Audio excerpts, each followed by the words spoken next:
దేవుని నామమునకు మహిమ కలుగునుగాక.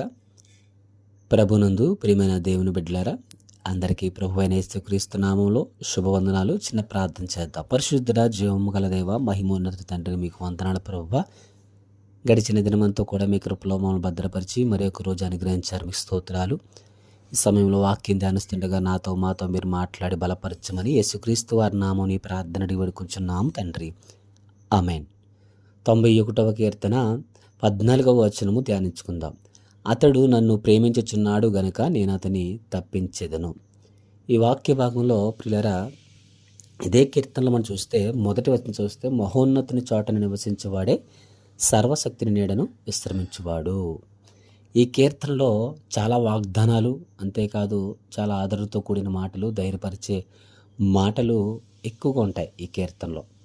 అయితే మొదటి మాట మనం మొదటి మాటను చూశారు. ఆ మాట ప్రకారము మనము జీవించగలిగితే మిగతా వచనాలన్నీ చూశారు. వచనాల ప్రకారము దేవుడు మన జీవితంలో కార్యం చేస్తారు. మొదటి మాట ఏమిటండి? దేవుని చోటను నివసించేవాడే సర్వశక్తిని నీడను విశ్రమించేవాడు. దేవుని చోట నివసించే వ్యక్తి జీవితంలో ఏవైతే జరుగుతాయో 91 కీర్తన చాలా స్పష్టంగా, చాలా విలువైన ఆదరణతో కూడిన మాటలు, ధైర్యపరిచే మాటలు మనకు కనబడతాయి. అయితే ఇప్పుడు మనం చదివిన వాక్య భాగంలో చూస్తే, అతడు నన్ను ప్రేమించుచున్నాడు కనుక నేను అతన్ని తప్పించెదను. దేవుడు మనలను అపాయముల నుంచి, ఆపదల నుంచి, బలహీనతల నుంచి, అనారోగ్య సమస్యల నుంచి, ఇంకా రకరకాల ప్రతికూల పరిస్థితుల నుంచి దేవుడు తప్పిస్తాడు. అయితే మొదటి మాట, అతను నన్ను ప్రేమించుచున్నాడు గనక.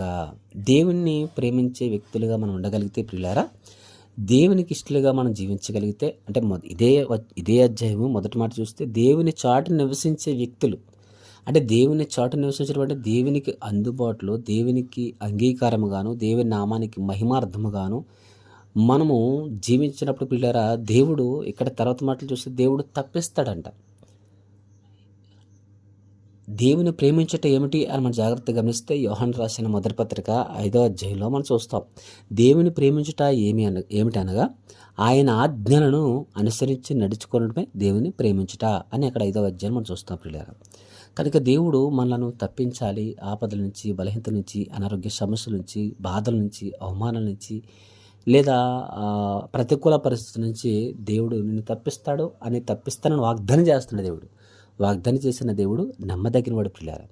ఆ దేవుని వాక్యంలోనే రాయబడింది, అతడు నన్ను ప్రేమించుచున్నాడు కనుక నేను అతని తప్పించెదను. దేవుని ప్రేమించే వ్యక్తులుగా మనం జీవిస్తే ప్రియులారా, దేవుడు మనల్ని తప్పిస్తాడు.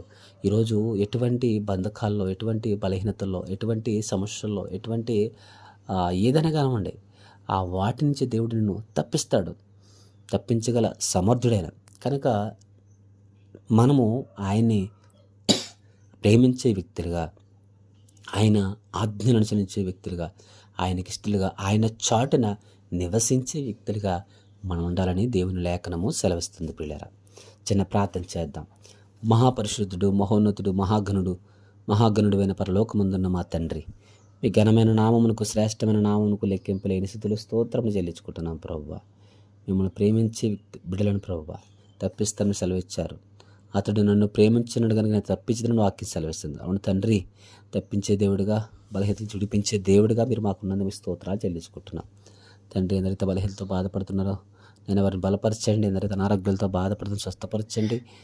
ఎవరైతే ఏ సమస్యలు గుండా వెళ్తున్నారో సమస్యలు విడుదల అనుగ్రహించండి ప్రభువా. ఎందరైతే మమ్మల్ని ప్రార్థన దయచేయమని, కృప చూపించమని, సమస్త మహిమ ఘనత ప్రభావం మీకే అర్పిస్తూ యేసుక్రీస్తు వారి నామమున ప్రార్థన వేడుకొంచున్నాం తండ్రి. ఆమేన్.